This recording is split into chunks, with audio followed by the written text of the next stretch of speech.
إذا تريد تزرع نبات متسلق سريع النمو لا يؤثر جذوره لا تؤثر على أرضية المنزل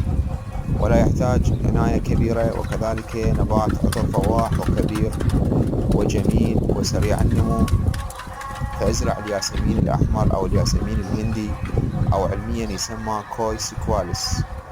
وهو من أجمل النباتات على الإطلاق.